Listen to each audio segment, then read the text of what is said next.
Hey, it's Dr. Brad Fanistow.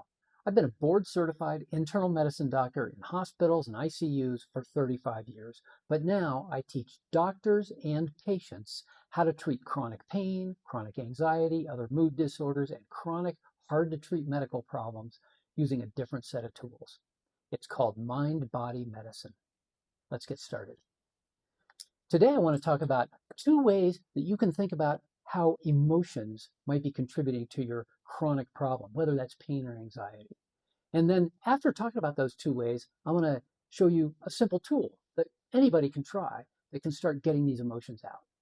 First, let's establish that there is such a thing as emotions causing bodily sensations.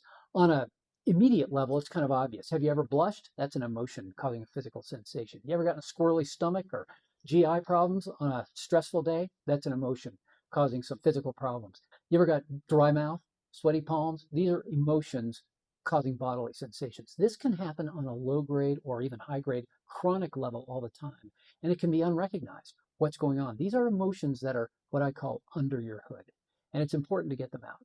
And let's remember that chronic pain and anxiety are both alarms from your brain that are just trying to protect you. You want pain if you've injured yourself. You want anxiety, which is fight or flight, if you're in a sketchy situation. It's actually helpful. But when the alarm is running all the time, then we call it a problem, chronic pain, chronic anxiety. And so if yours is running all the time, we just need to teach your brain to stop running it all the time. But sometimes it's doing it because there's something under the hood that is keeping it like this. So getting under the hood emotions out can be really critical. Here's a couple of ways to think about it. One way to think about this, once you understand that pain or anxiety is a protective alarm trying to protect you from something, is that these thoughts, an uncomfortable emotion, a past situation that freaks you out a little bit, just bubbles a little bit to the surface in your subconscious. You're not even quite aware of it yet, but your brain's going, ooh, that's coming up. I don't want to do that. I'd rather do back pain. I'd rather have a panic attack. I'd rather have a migraine. I'd rather do anything other than that. And so it uses pain or anxiety to protect you from this emotion that's coming up. That's one way to think about why pain or anxiety has an underlying emotion and why it comes on to protect you from these things. And by definition, if an emotion is repressed, that means you're not really aware of it. It still hasn't really bubbled to the surface. And we all have repressed emotions here and there. So just something to think about. If that helps you think about it in a certain way, great. I want to give you another way to think about what happens or why emotions can cause physical sensations. And this comes from Nicole Sachs. She talks about having an emotional reservoir. We all have an emotional reservoir of stuff that we're holding down under the hood that we ignore throughout the day. I got all kinds of problems that, no, let me put that under the hood and let me move on. Nothing wrong with that. But for some people, actually for all of us, there will come times when that emotional reservoir gets high enough that it spills into the body. Your brain and your body are all one unit. In fact, I like to say that your subconscious brain is your body. That's all one unit. Your subconscious brain is running your body, and when it's worried for you, it holds things a little tense, whether that's a tense neck muscle at the end of the day or a pressure headache or whatever. This is just something that most people have experienced. And if you're experiencing a chronic problem that nobody can get a handle on, it's usually because your nervous system is holding you like this. It's often because your emotional reservoir is overflowing into the body. We're not going to get rid of every problem, and we're not going to psychoanalyze ourselves and become Buddha. That's not the goal here. The goal here is to just notice that, oh, maybe there's some things going on under my hood that are keeping my brain a little bit tense. Let me get at them. So whether you're thinking about this as a protective alarm that's protecting you from this emotion that's starting to rise, or whether you're just thinking of it as we all have a bunch of crap, and sometimes when it overflows, it flows into the body, whichever way you're thinking about it, here's a little tool that can help you, and it's called expressive writing. Now, there are a lot of different writing techniques, and you can read all sorts of things. Howard Schubner has a great book called Unlearn Your Pain, where he's got a whole writing program. David Schechter's got a book with some writing exercises in it. Nicole Sachs, I love the way she talks about it in her book, Mind Your Body. She's a big fan of writing, and she explains it in a great way, getting these things out. This is a matter of getting out what's in. Outside stuff in the world happens all the time, and somehow it affects us. I'm feeling tense because of this thing that happened yesterday or 30 miles away from me. How does that get inside my body? That's your autonomic nervous system reacting to thoughts and emotions that have come up. So if you've got a lot of those things going on, it can help to get them out. And here's how expressive writing works. So in expressive writing, we get a pencil and paper and we just start writing stream of consciousness. What am I feeling? And we're just writing our feelings, thoughts, emotions, what comes up, not psychoanalyzing, just getting out what's in. And so examples I use are stuff like, oh, I hope my dog's okay. She's been limping and she's getting old. I'm worried about her. I hope my son's meeting with his boss goes okay. I wonder what my husband meant when he said that last night at dinner. Oh, I'm kind of worried something's going on. This is not a deep psycho dive into who damaged you at age 6.5. This is just a niggly little crap going on in your head all day long. Write it on a piece of paper, get it out, and when you're done, you rip it up and you throw it away. And that ripping it up part is really important for a lot of people because it takes the pressure off. This is not a term paper. Nobody's going to grade this. You're not even going to read it again. That's not the point. The point is not to psychoanalyze yourself and keep all your shit and then look at it a week later. How was I feeling last week? Now you're doing too much analysis. We're trying to work with the part of the brain that isn't analytic. And it's just the feeling brain. Get the feelings out and see what happens. Name it to tame it.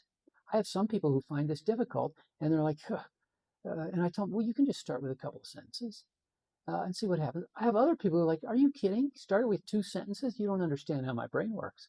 By the time I've written 2 sentences, I got 3 pages. I got a lot of stuff going on up here. I'm like, oh, okay, well, if that's you, you write 3 pages. I don't know. I'm the opposite of that. I'm like, oh man, feelings and emotions? Jeez.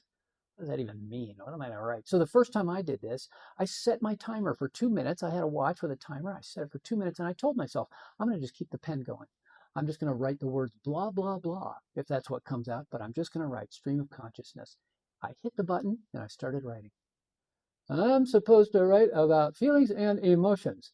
Not really sure what I'm feeling right now. I actually wrote that. When my wife hears me tell that story, she's like, how can you not know what you're feeling? Because she knows what she's feeling. But I'm like, I don't know, seems authentic. Everything's fine. Everything's always okay.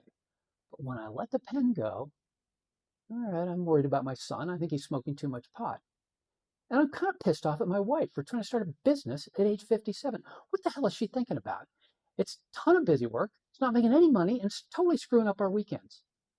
And then I ripped it up and I threw it away. I didn't solve either problem. I didn't try to solve either problem. I just named it. Name it to tame it. When you name these problems, you're looking at them and giving them a voice. And all of a sudden, they're not under the hood surreptitiously running you. Bessel van der Kolk, who wrote The Body Keeps the Score, I haven't talked to him about writing, but I would say this is the equivalent of what he would call reintegrating a memory, a thought, or an emotion. We're taking an emotion from one part of the brain, my subconscious, where it's down there. I know it's down there. Sometimes I'm not even sure it's down there. As I'm writing, something comes up that I wasn't even sure was going to come up. But we're taking it from this one part of the brain into the prefrontal cortex. This lower part of my brain doesn't have words. You may say, oh, I know what I'm stressed about. You might be surprised to see what comes out when you actually start writing it and just let the pen go.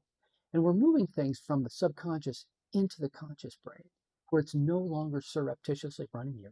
We don't solve the problem. I got all sorts of problems I can't solve, but we're just naming it. It's the power of looking at something. This entire process of reducing anxiety, reducing chronic pain consists of moving towards our problems rather than always running away from them or always shoving them under the rug. Shoving problems under the rug is a great strategy to get you through the next 10 minutes, sometimes to get you through a whole day. It's called a coping mechanism, a coping skill. And I think we all need to have that at times. But if your only coping mechanism for dealing with difficult problems is shoving it under the rug and moving on, there's going to come a time in most of our lives where we've shoved so much stuff under the rug, we can't walk across the room anymore. This process of writing and getting it out is one way to actually turn towards things in a relatively safe way. Just write and then take the pressure off. We're not trying to figure everything out. Rip it up, throw it away, move on. There are lots of other writing exercises. I mentioned some books early on, lots of different ways to do this, but this is a simple introductory thing that anybody can do right now. We're not looking at anything dangerous. We're just talking about the niggly little crap in your head and see what comes out. You might be surprised. And you might be surprised how you feel after you do it. By the way, I have a small number of people who writing takes them down a rabbit hole of despair and suicidal thinking, depression, don't do it then. Listen to what's working for you. That's unusual, but I've seen it. If that's where you are, don't do it. You're not ready for that. Do some other tools. Work on some other self-regulation tools. Do something else first. All right, so see if you want to give writing a try. And I'd love to see in the comments if you're frustrated by it, if it's helping you at all, if you've got any questions, put them in there and help this community that's trying to figure these difficult problems out, what they might be able to do based on your own experience. All right, thanks for watching. I'm Dr. Brad Fanistil at BoulderMindBodyMedicine.com, and I'll see you next time.